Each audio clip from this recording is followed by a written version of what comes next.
Hello student, तो स्वागत है हमारे चैनल बीएससी एजुकेशन लेक्चर्स में। आज हम यहाँ पे पढ़ेंगे BSc first year minor physics second paper, ठीक है, जो कि इम्पोर्टेंट क्वेश्चन है आप लोग के लिए। वराहमिहिर का जीवन परिचय एवं ज्योतिष एवं खगोल विज्ञान में उनके योगदान का वर्णन कीजिए। Give an introduction to the life of Varahamihira and describe his contribution to astrology and astronomy. तो देखो, जो हमने आप लोग के लिए BSc first year minor physics में इंपॉर्टेंट क्वेश्चन बताए थे, तो वही हम आप लोग के उनके आंसर आप लोग को प्रोवाइड करा रहे हैं। तो आप लोग इनकी सारी वीडियो देखने के लिए, फिजिक्स की सारी वीडियो देखने के लिए आप लोग यूनिट बाय यूनिट प्लेलिस्ट में जाइएगा। BSc first year minor physics unit by unit question solve करवाए गए हैं, तो आप लोग वहां पे देख सकते हो।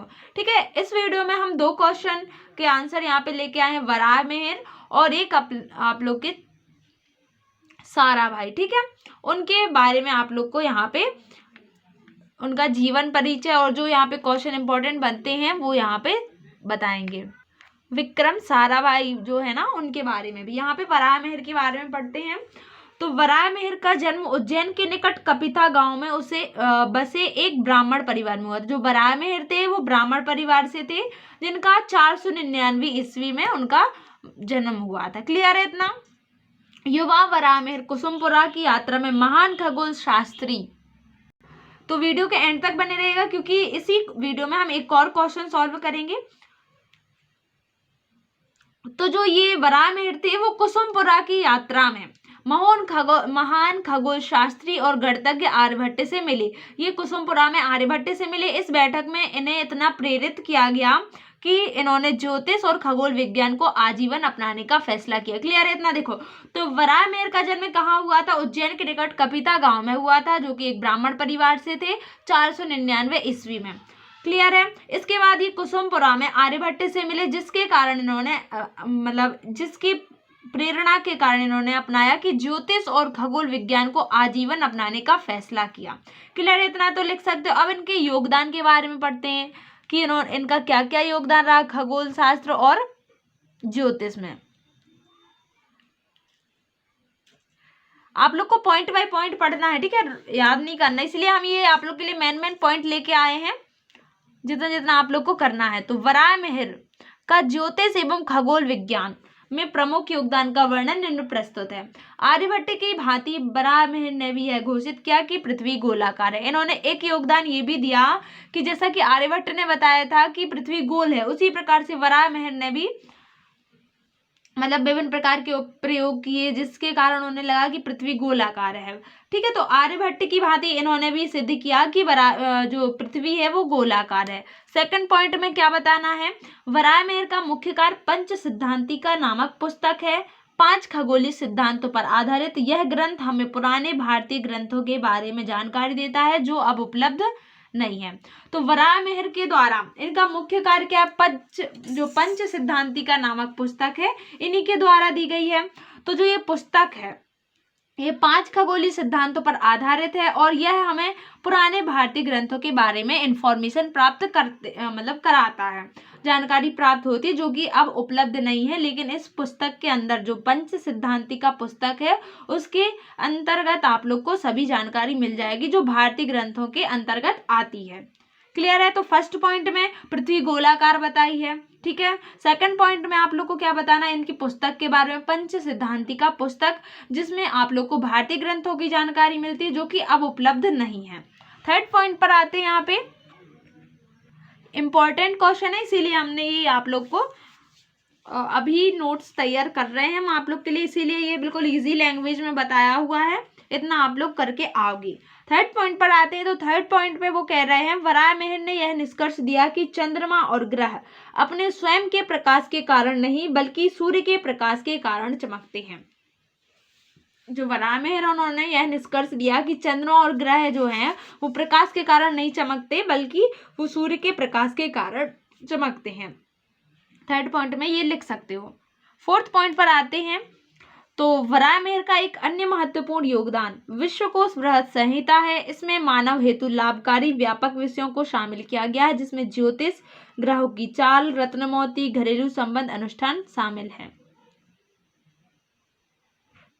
देखो, एक तो इनकी पुस्तक पंच सिद्धांतिका होगी, और एंड इन्होंने एक और चीज विश्वकोश बृहत संहिता है, इनका महत्वपूर्ण योगदान क्या है, विश्वकोश बृहत संहिता है। इसमें आप लोग को मानव हेतु लाभकारी व्यापक विषयों को शामिल किया गया है।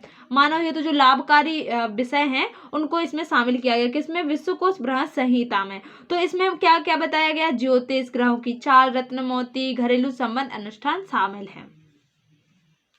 फिफ्थ पॉइंट पर आते हैं। तो फिफ्थ पॉइंट में वराहमिहिर के गणितीय कार्य में त्रिकोणमितीय सूत्रों की खोज भी शामिल है। ठीक है, तो पांचों पॉइंट आप लोग के क्लियर हुए। फर्स्ट पॉइंट में ये बताया उन्होंने कि मतलब जैसा कि आर्यभट्ट ने बताया था कि पृथ्वी गोलाकार है, तो इन्होंने भी बोला कि पृथ्वी गोलाकार है।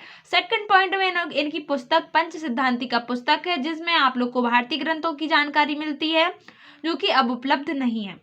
एंड मतलब जो भारतीय ग्रंथ की जानकारी मिलती है वो अब किसी को मालूम नहीं है, लेकिन इस पुस्तक में आप लोग को मिल जाएगी। थर्ड पॉइंट में आप लोग को बताना है कि जो चंद्रमा और ग्रह हैं वो स्वयं के प्रकाश के कारण नहीं चमकते हैं, बल्कि सूर्य के प्रकाश के कारण चमकते हैं।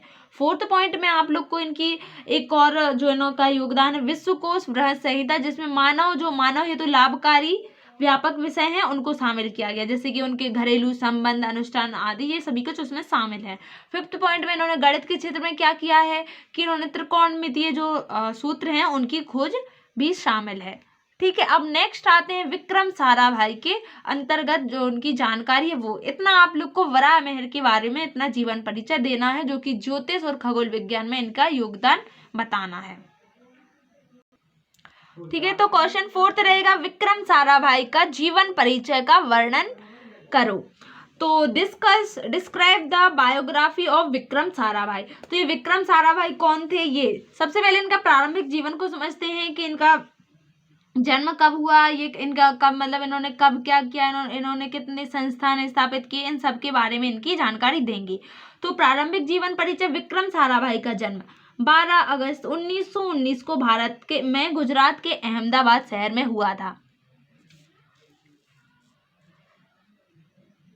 वे एक अमीर व्यापारी परिवार से संबंध रखते थे। ठीक है, और उनके पिता आंबालाल जो थे वो साराभाई एक समृद्ध उद्योगपति थे। जब तो वो कह रहे हैं कि व्यापारी परिवार से थे, जिनकी गुजरात में अनेक मिल्स थी।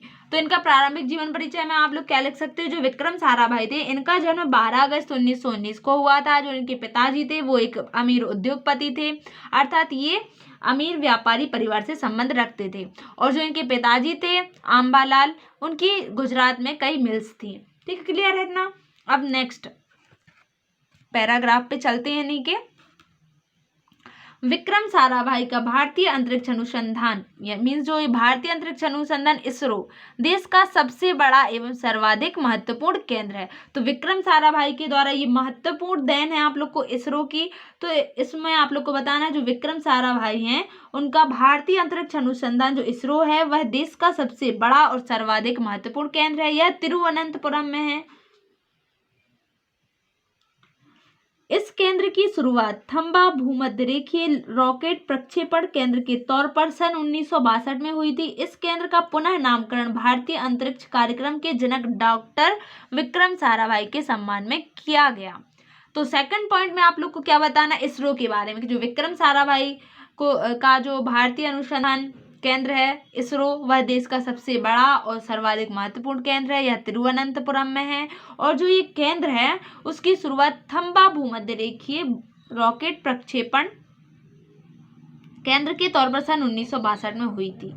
क्लियर है इतना। सन 1962 में इसरो की शुरुआत हुई थी और जो ये केंद्र था इसके पुनः नामकरण भारतीय अंतरिक्ष अनुसंधान के जनक डॉक्टर विक्रम साराभाई के सम्मान में किया गया। जो ये इसरो है इसका पुनः नामकरण इसलिए किया गया ताकि आप मतलब इनके सम्मान में किया गया। जो डॉक्टर विक्रम साराभाई थे इनके सम्मान में इसका पुनः नामकरण किया गया। तो आप लोग को इनके जीवन में क्या लिख सकते हो कि इनका जो जन्म था वो सन 1919 में 12 अगस्त को हुआ था गुजरात में। जो इनके पिताजी थे वो अमीर उद्योगपति थे, जिससे यह मतलब जो इनके पिताजी आंबालाल थे वो गुजरात के उद्योगपति थे और गुजरात में इनकी अनेक मिल्स थी। और इन्होंने इसरो का मतलब इसरो दिया अनुसंधान केंद्र इन्हीं के नाम पर। तो फिर आप लोग को इसरो के बारे में यहाँ पे जानकारी दे देनी है। अब नेक्स्ट आते हैं डॉक्टर विक्रम साराभाई द्वारा स्थापित संस्थान, ये आप लोग को लिखना है। देखो प्रारंभिक जीवन लिखना है विक्रम साराभाई में, और जो इनके द्वारा स्थापित संस्थान थे उनको उनके बारे में बताना है। डॉक्टर विक्रम साराभाई द्वारा स्थापित संस्थान ये निम्नलिखित हैं। फर्स्ट भौतिक अनुसंधान प्रयोगशाला जो कि जिसे PRL अहमदाबाद में है जो कि। सेकंड रहेगा Indian institute of management IIM Ahmedabad, ये सभी ज्यादातर अहमदाबाद में ही है। ठीक है। विक्रम साराभाई अंतरिक्ष केंद्र तिरुवनंतपुरम में है क्योंकि ये इसरो है। ठीक है, तो ये तिरुवनंतपुरम में, अभी ऊपर आप लोग ने पढ़ा था इसरो का। Fourth community science centre Ahmedabad. Fifth रहेगा स्पेस एप्लीकेशन सेंटर अहमदाबाद। ये आप लोग को 5 जो इनकी संस्थान है वो याद कर लेना है विक्रम साराभाई में।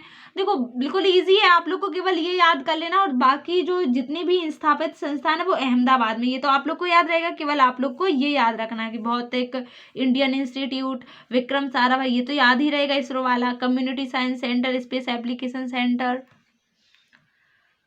अब इसके एंड पॉइंट पर चलते हैं। भारतीय अंतरिक्ष कार्यक्रम। तो भारतीय अंतरिक्ष अनुसंधान केंद्र जो इसरो है उसकी स्थापना उनकी महान उपलब्धि में से एक थी। जो इसरो था उसकी स्थापना इनकी महान उपलब्धि थी, क्योंकि इसरो एक अपने आप में बहुत बड़ा अनुसंधान केंद्र है, तो वो इसी कारण से इनकी यह महान उपलब्धि थी। विज्ञान के क्षेत्र में उनकी उपलब्धियों को देखते हुए सन 1962 में उन्हें शांति स्वरूप भटनागर पुरस्कार से सम्मानित किया गया। कब? 1962 में। 1919 में इनका जन्म हुआ था और 1962 में इनको भटनागर पुरस्कार से सम्मानित किया गया, ये याद रखना है। भारत में अंतरिक्ष कार्यक्रमों के जनक इस महान वैज्ञानिक की 30 सितंबर 1971 में मृत्यु हुई। 1971 में इसकी मृत्यु हुई। किसकी? डॉक्टर विक्रम साराभाई की। किंतु उनके बनाए मार्गों पर चलते हुए भारतीय वैज्ञानिक 1975 स्वदेश में निर्मित प्रथम उपग्रह आर्यभट्ट को भेजने में सफल रहे। तो ये इनकी मृत्यु कब हुई? 1971 में। 1962 में इनको पुरस्कार मिला था, भटनागर पुरस्कार।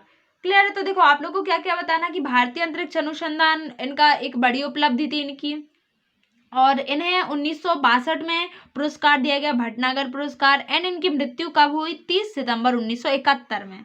ठीक है, इतना सब कुछ आप लोग विक्रम साराभाई में लिख सकते हो।